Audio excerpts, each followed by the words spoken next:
Shalom, Bapak Ibu Saudara yang kasih Tuhan. Kembali kita bersama-sama beribadah dalam VIP Victory in Prayer.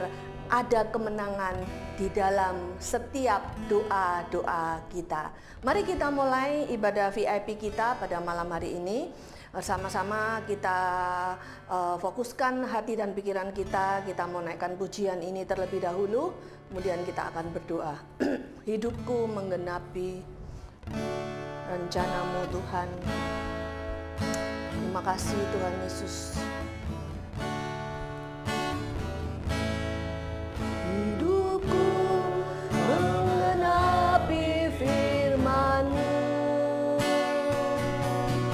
tanda mujizat sertai tiap langkahku.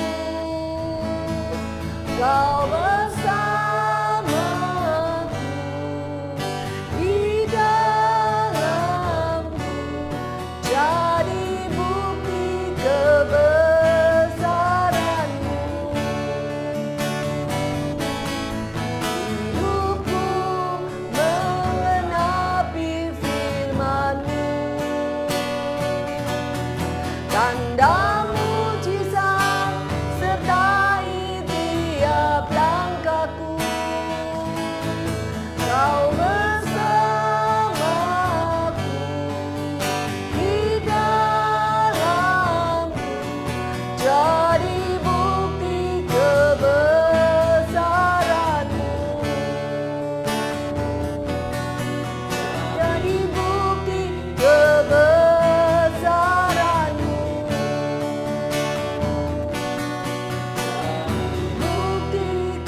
Bapa, kami mengucap syukur untuk malam hari ini.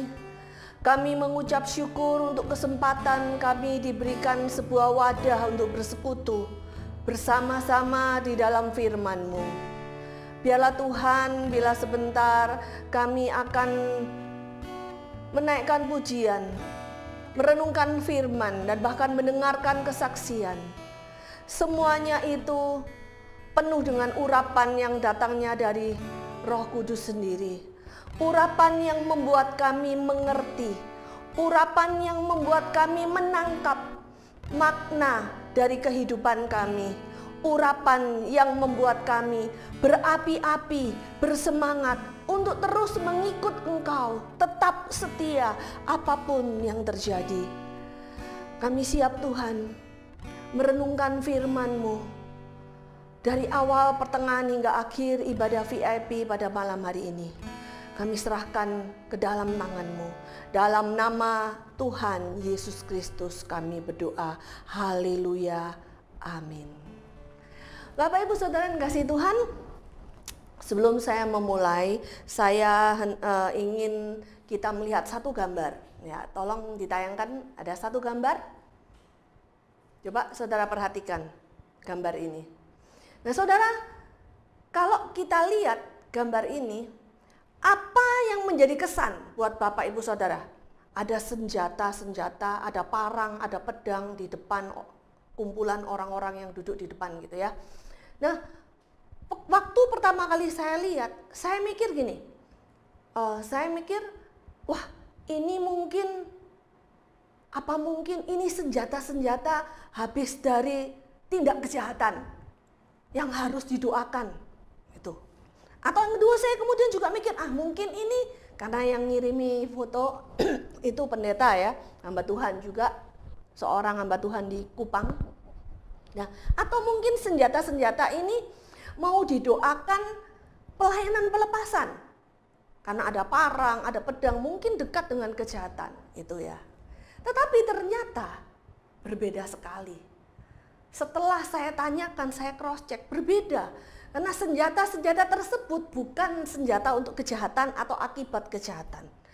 Tapi senjata-senjata tersebut dipakai, dikumpulin karena hendak didoakan untuk membuka kebun. Waduh, ternyata berbeda jauh dengan apa yang saya pikirkan. Persepsi yang saya terima dengan melihat gambar senjata itu mengungkapkan, atau kemudian saya simpulkan bahwa ini senjata pedang, parang, ini pasti bekas kejahatan, atau polisi nangkap terus dikumpulin untuk yang ketangkap tangan terus dikumpulin bekas kejahatan seperti itu. Ternyata beda.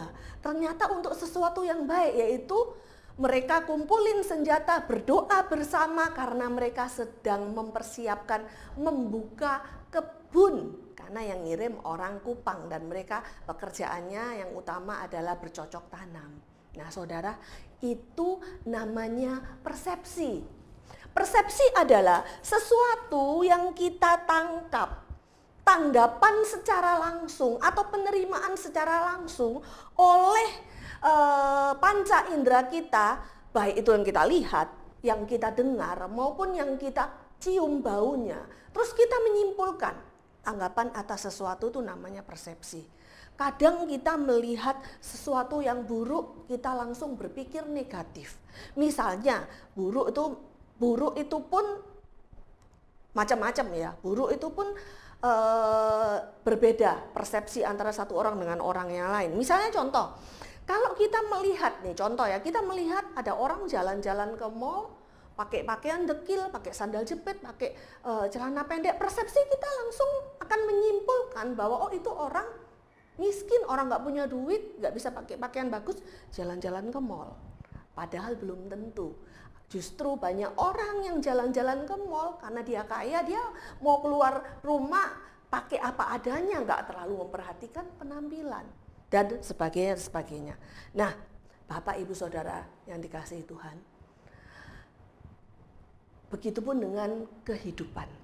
Kadang di dalam kehidupan, realita di depan mata kita yang membuat kita kecewa karena tidak sesuai dengan harapan kita, membuat kita menyimpulkan bahwa sesuatu itu mengecewakan. Apa yang di depan mata realita itu mengecewakan. Bahkan kita lama-lama ketika kita tidak bangkit dengan realita yang tidak sesuai dengan yang kita harapkan, kita menjadi putus asa, terpuruk, mungkin lama-lama menjauhkan diri dari Tuhan, menjauhkan diri dari pelayanan, kecewa sama Tuhan, dan sebagainya. Nah, Bapak Ibu Saudara, yang mau kita bersama-sama belajar hari ini adalah ketika kita menemukan sesuatu yang buruk dalam kehidupan kita, buruk ya, buruk itu artinya ya yang tidak sesuai dengan harapan kita. Apa yang harus kita lakukan agar kita mendapatkan persepsi atau penerimaan atau kesimpulan, menyimpulkan dari sesuatu yang kita tangkap, kita tanggap, kita terima itu dengan baik dan benar? Bagaimana? Kembali seperti gambar yang tadi saya tampilkan, yang kita tampilkan, kita lihat. Saya harus pertama bertanya pada sumbernya untuk cross check. Benar nggak apa yang saya simpulkan? Begitupun dengan kehidupan kita. Kalau kita saat ini mengalami kesusahan, sesuatu yang sulit, sesuatu yang tidak sesuai dengan realita tidak sesuai dengan harapan kita. Langkah pertama yang harus kita lakukan, tanyakan pada sumber kehidupan. Kehidupan kita, sumbernya siapa? Pemilik kehidupan kita, sumbernya Tuhan Yesus. Kita coba baca di dalam, saya ajak baca di dalam kitab Mazmur 36. Mazmur 36 ayat 10. Ya, Mazmur 36 ayat 10 berbunyi demikian. Sebab padamu ada sumber hayat. Di dalam terangmu kami melihat terang. Ya, sebab padamu, pada Tuhan ada sumber hayat. Sumber hayat itu artinya apa? Kehidupan. Sebab pada Tuhan ada sumber kehidupan. Di dalam terang Tuhan kita akan di dalam terang kita, kalau mau mendapatkan terang, kita mau nggak mau harus datang kepada sumber terang, sumber kehidupan, yaitu kepada Tuhan. Kalau kita mengalami sesuatu yang buruk dalam hidup ini, langkah pertama untuk menyimpulkan persepsi atau keadaan yang tidak baik ini, kita satu, cari Tuhan. Cari Tuhan di atas segala-galanya. Dan satu lagi, Amsal 14 ayat 27. Amsal 14 ayat 27 yang senada sekali dengan apa yang tadi saya baca. Amsal berapa tadi? Amsal 14 ayat 27. Ya, saya akan bacakan ya. Amsal 14 ayat 27 berkata begini, takut akan Tuhan adalah sumber kehidupan, sehingga orang terhindar dari jerat maut. Seseorang yang miskin mengalami masalah sakit yang tidak sembuh-sembuhnya, pasti ketakutan akhirnya berakhir dengan maut, benar kan? Dan kita terbebas dari maut yang sesungguhnya, maut kematian kekal yang sesungguhnya ketika kita datang kepada Tuhan, takut akan Tuhan. Bapak Ibu Saudara yang kasih Tuhan, takut akan Tuhan itu bukan fear of God. Takut akan Tuhan itu bukan berarti kita takut dihukum, melakukan sesuatu karena takut dihukum oleh Tuhan, bukan. Tetapi takut akan Tuhan karena menghormati Tuhan. Karena kita sadar sumber kehidupan itu hanya Tuhan. Pemilik kehidupan kita adalah Tuhan. Nah, takut akan Tuhan dan hormat akan Tuhan seperti beberapa waktu yang lalu saya bagikan di dalam ibadah raya, itu adalah esensi dari ibadah. Salah satu esensi ibadah atau 2 atau 3 kali esensi ibadah adalah takut akan Tuhan, menghormati Tuhan, melakukan segala perbuatan yang dasarnya adalah takut akan Tuhan, menghormati Tuhan, bersyukur pada Tuhan, memuji Tuhan. Itu dilakukan pada saat kapan? Ibadah. Misalnya bekerja, karena takut akan Tuhan, bukan karena takut dihukum. Bekerja sesuai dengan firman Tuhan, menghormati Tuhan, menghormati kehidupan ini. Firman Tuhan mengatakan kalau kamu nggak mau bekerja jangan makan, gitu katanya. Nah, saudara, takut akan Tuhan dan diaplikasikan dengan kehidupan ini adalah salah satu cara kita mencari sumber kehidupan.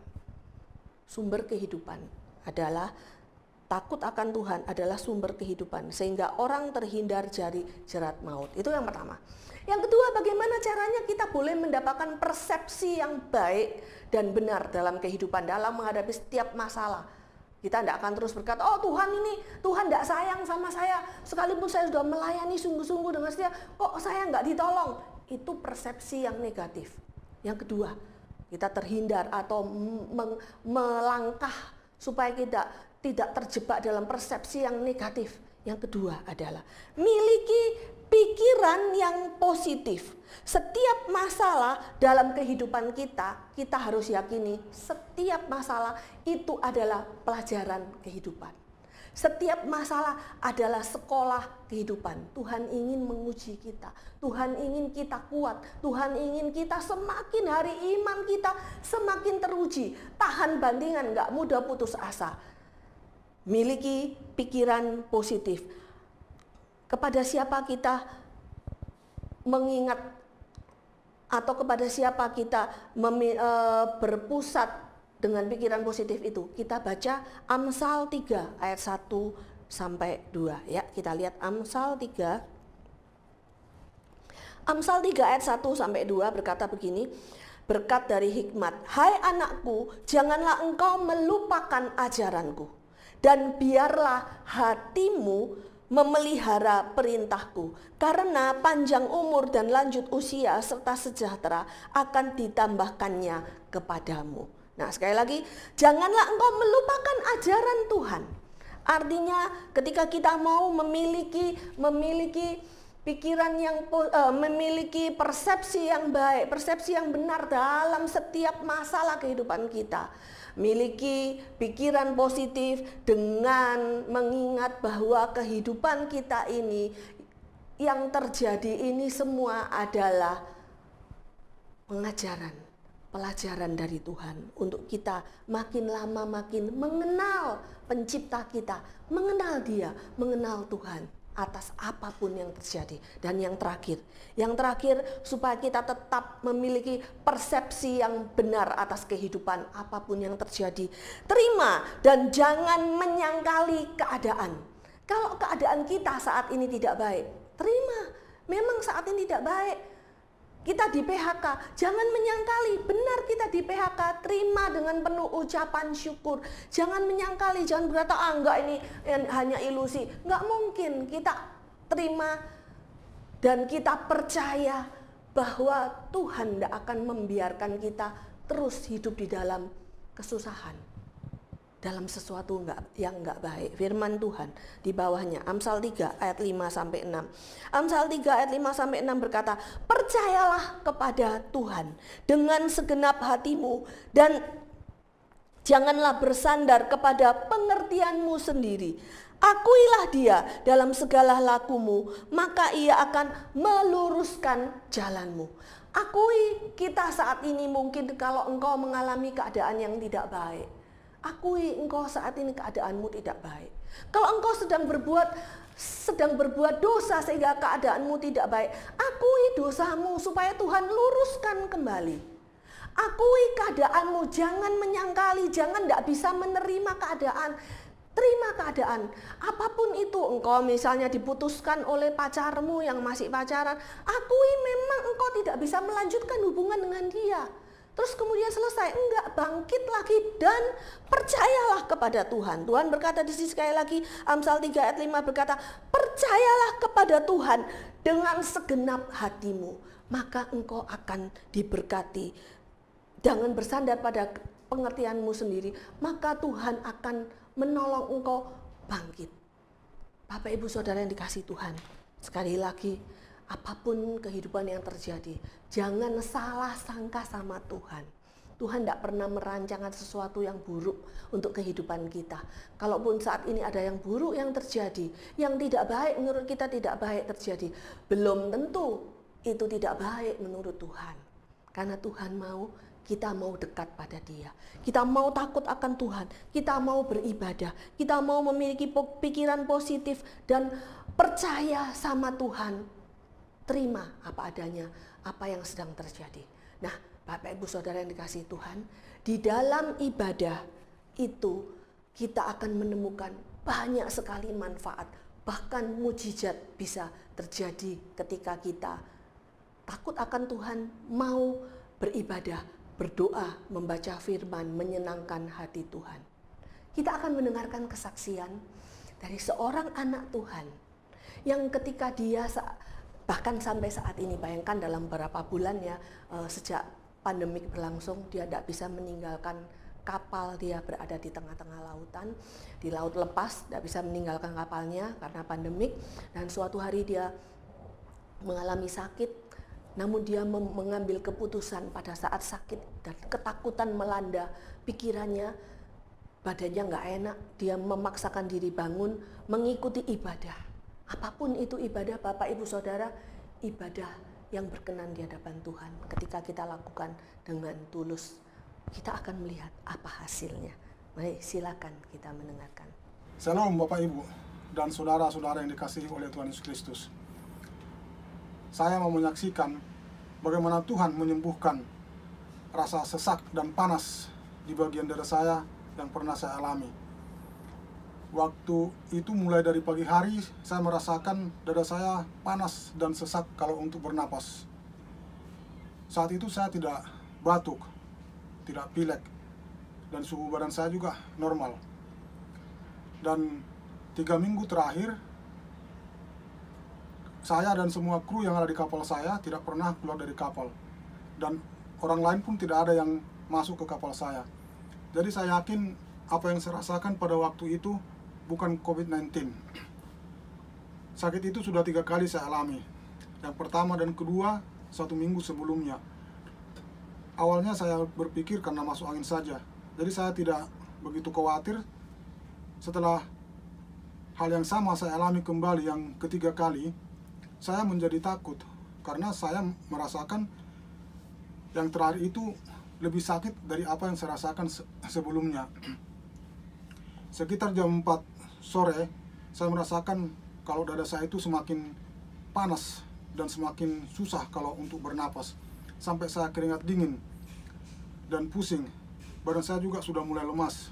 Pikiran saya semakin gelisah dan stres. Saya berpikir jangan-jangan jantung saya ada masalah. Tapi dalam hati saya berkata, bagaimana mungkin saya kena jantung? Sebab saya rutin olahraga hampir setiap hari. Pola makan juga saya jaga. Dan saya tidak merokok dan tidak minum alkohol. 6 bulan yang lalu saya juga melakukan medical check up, hasilnya bagus. Sekitar jam 9 malam di tempat pekerjaan saya, setelah saya selesai berdoa, saya mau tidur.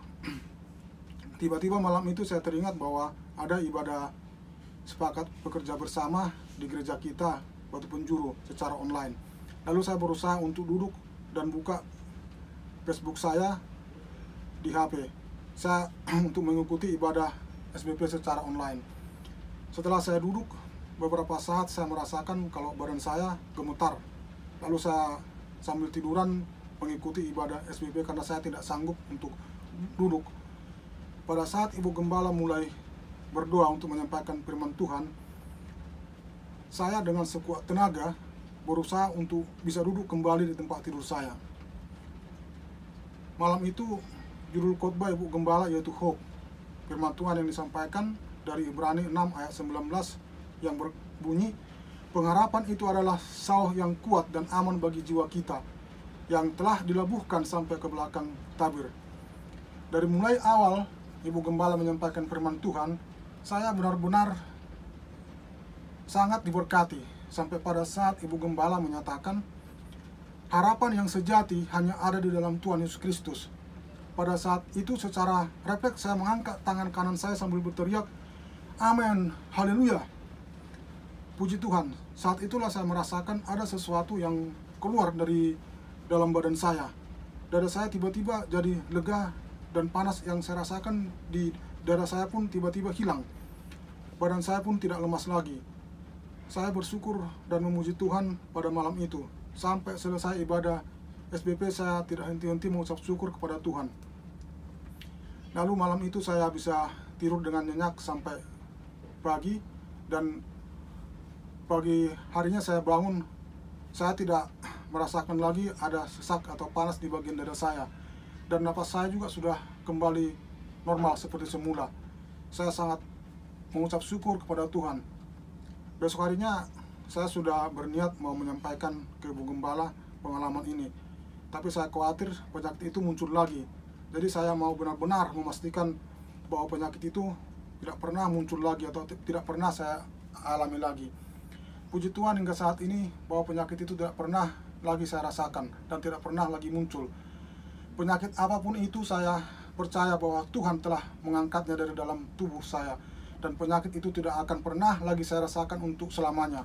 Karena Tuhan adalah kekuatanku dan Tuhan adalah penyembuhku. Bahwa harapan yang sejati hanya ada di dalam Tuhan Yesus Kristus.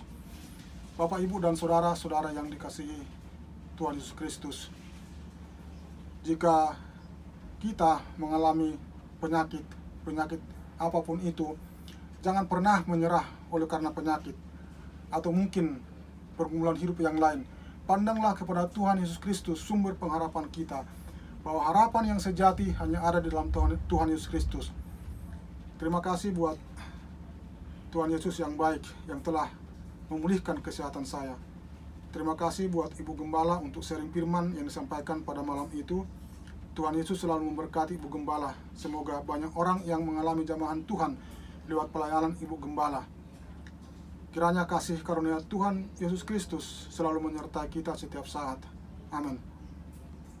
Nah, kita melihat bagaimana ketika Bapak Benhard, ya Bapak Benhard seorang pelaut, bekerja di tengah-tengah lautan, ketika dia memaksakan dirinya untuk beribadah, kebetulan ibadahnya adalah ibadah SBP, kemudian dia percaya, beriman sungguh-sungguh, dan dia berharap hanya kepada Tuhan, bukan bersandar pada pengertian sendiri, dia berharap pada Tuhan, dia mengalami mujizat.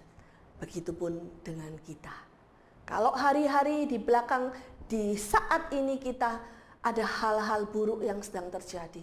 Mungkin engkau di PHK, mungkin engkau mengalami sakit yang tidak kunjung sembuh, mungkin hubunganmu tidak baik dengan orang-orang yang engkau kasihi, mungkin engkau bangkit, ingin bangkit dari keterpurukan, tapi engkau rasanya tidak ada daya.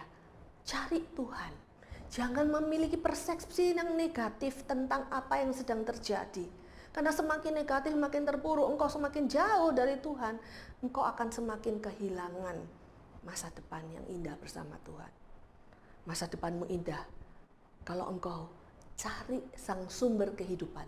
Cari Tuhan, miliki ibadah yang baik. Apa aja ibadah yang baik bersama Tuhan kita lakukan? Ibadah hari Minggu, baik. Ibadah SBP, baik. Ibadah VIP, ibadah kaum wanita, lansia, apa aja. Haus, miliki kehausan untuk mengikuti ibadah. Maka saya percaya engkau akan mengalami pemulihan, mujizat, kesembuhan, segala yang baik akan terjadi atas hidupmu. Karena seperti firman-Nya, Dia akan memberkati engkau. Dia merancangkan hari depan yang sungguh penuh harapan. Dia ingin mendatangkan damai sejahtera atas hidupmu dan keluarga. Mari kita berdoa, mengucap syukur untuk firman hari ini.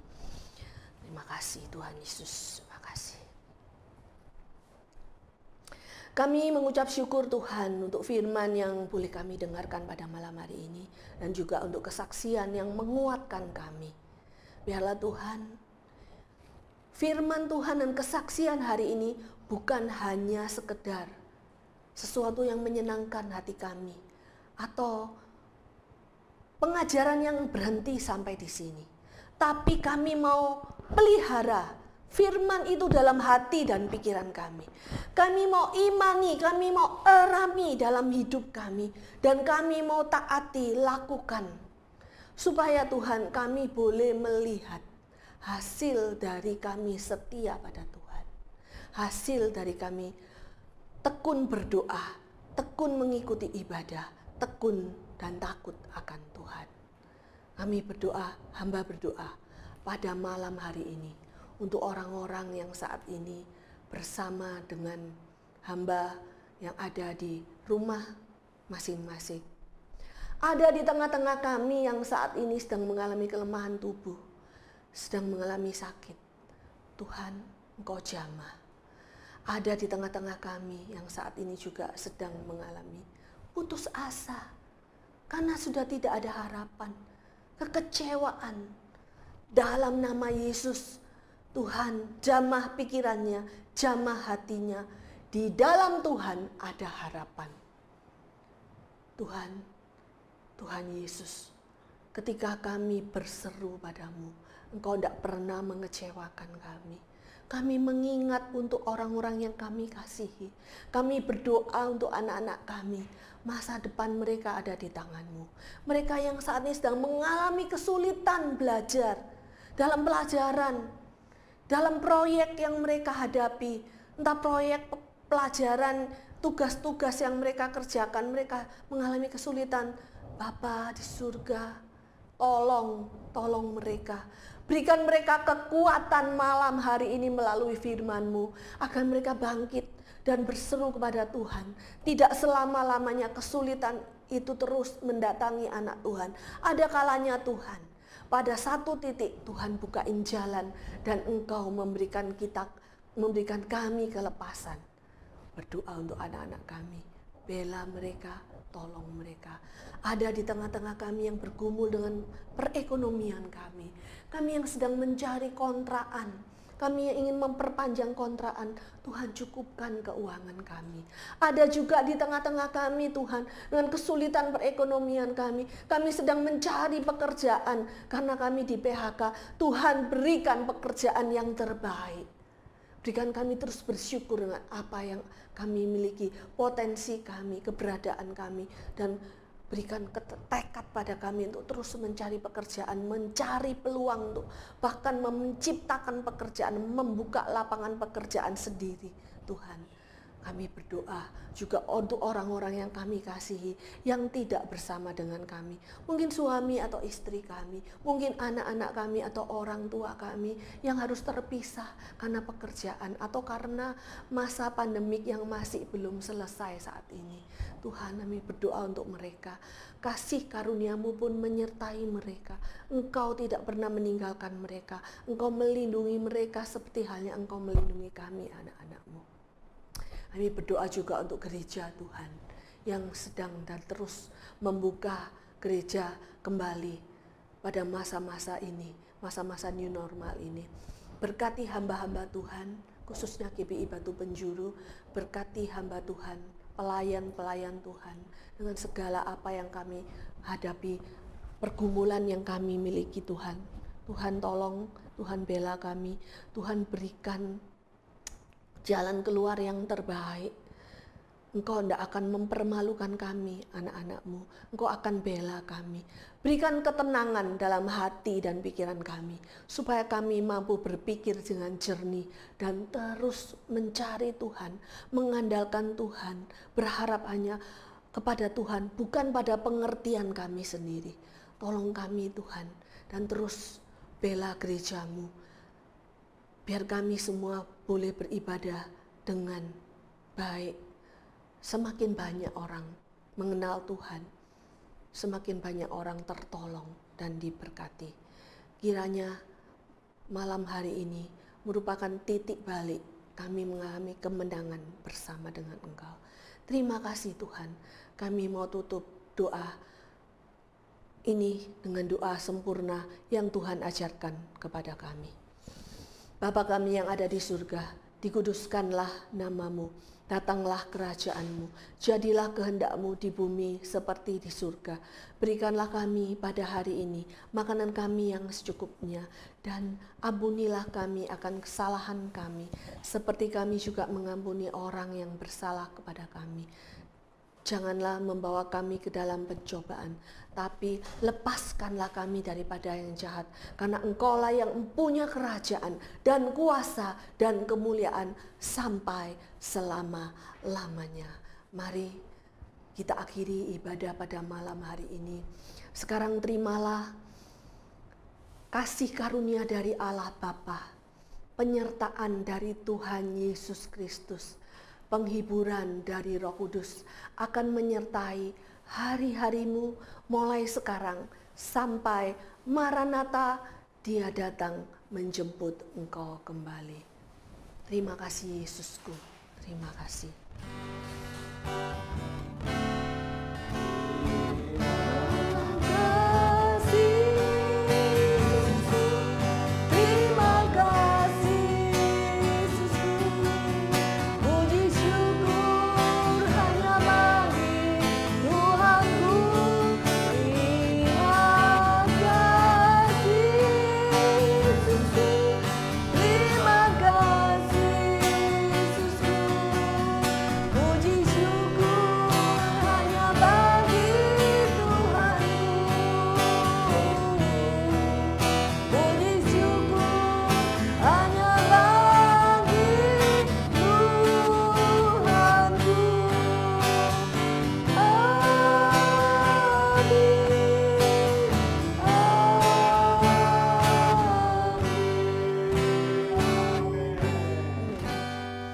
Yesus memberkati.